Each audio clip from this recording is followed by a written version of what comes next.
Let's say that I have some object, and when it's outside of water, its weight is so weight outside of water is, I don't know, 10 newtons.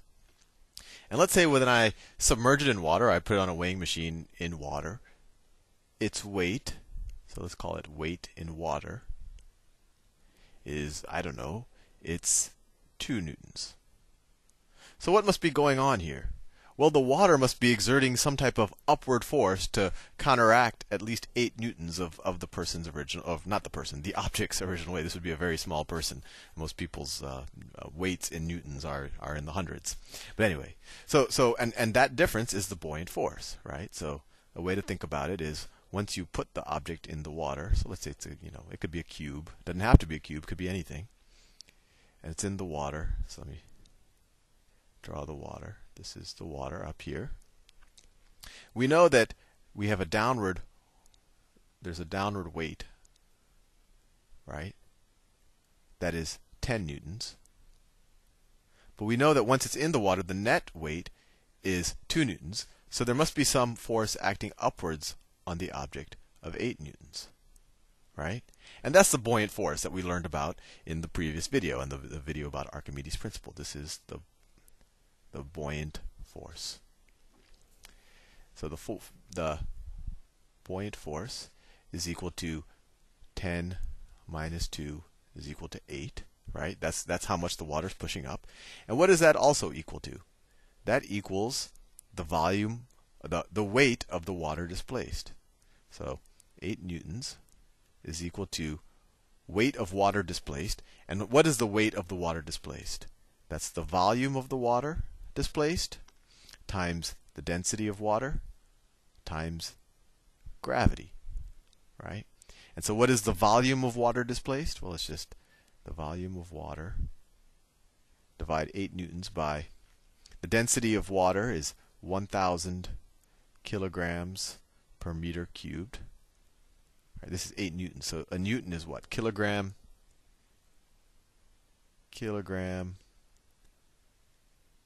meter per second squared. And then what's gravity? It's 9.8 meter per second squared. And if we look at all the units, they actually do turn out with you end up having just meters cubed. But let's do the math. So we get, let me get my calculator.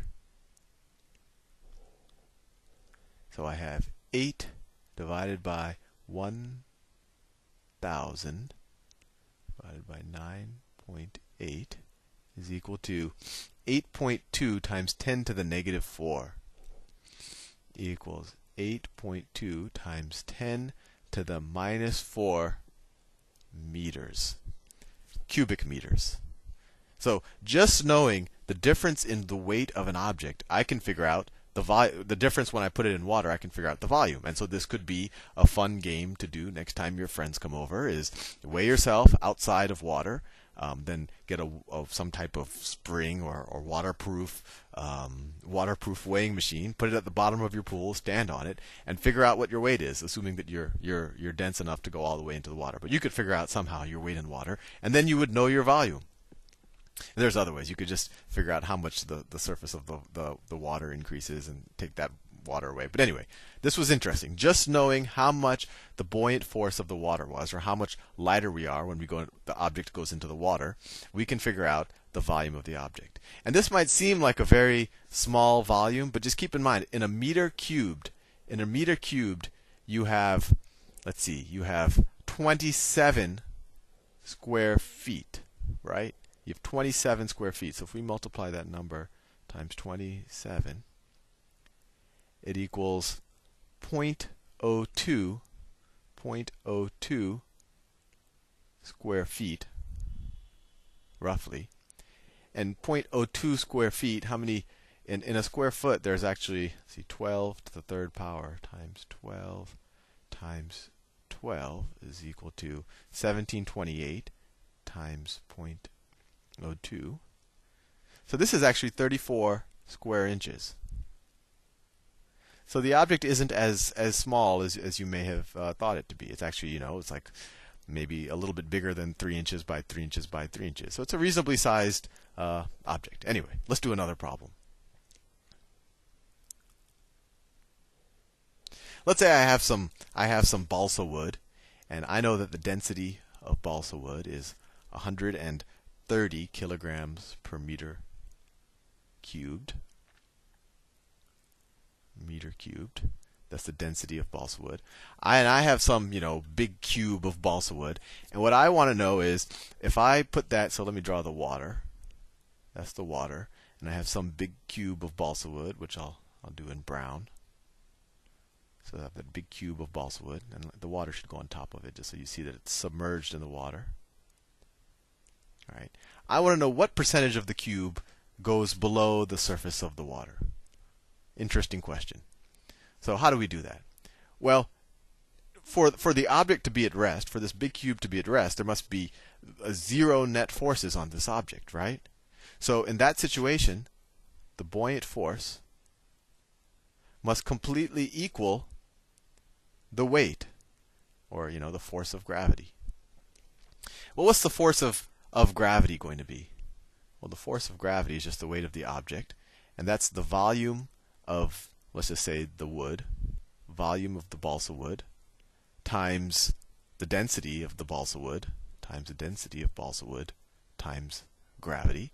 And what's the buoyant force? The buoyant force is equal to the volume of the displaced water, right? Volume of displaced water. But that's also, well, it's the volume of displaced water, and it's the volume of the cube that's been submerged. The part of the cube that's submerged, that's volume, that's also equal to the amount of volume of water displaced, right?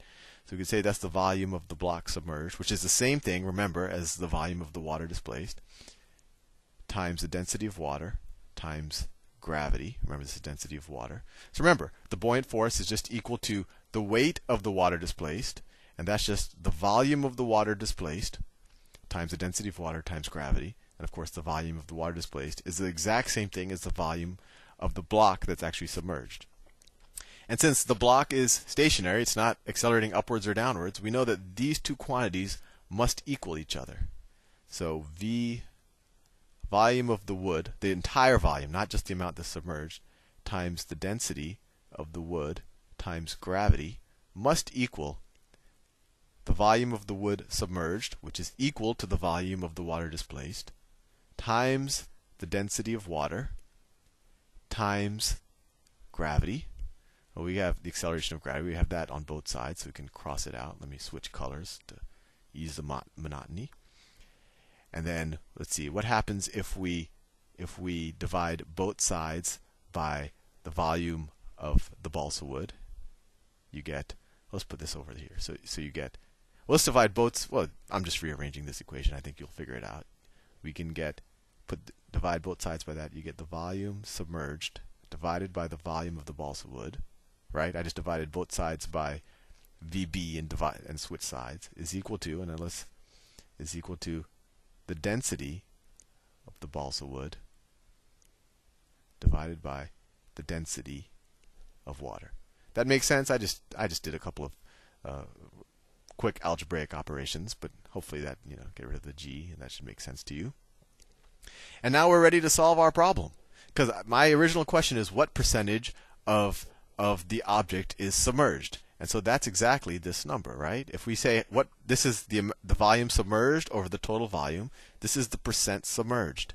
And so that equals the density of balsa wood, which is 130 kilograms per meter cubed, divided by the density of water, which is 1,000 kilograms per meter cubed. So 130 divided by 1,000 is 0.13. So Vs over Vb is equal to 0.13, which is the same thing as 13%. So exactly 13% of this object will be, of this balsa wood block, will be submerged into the water.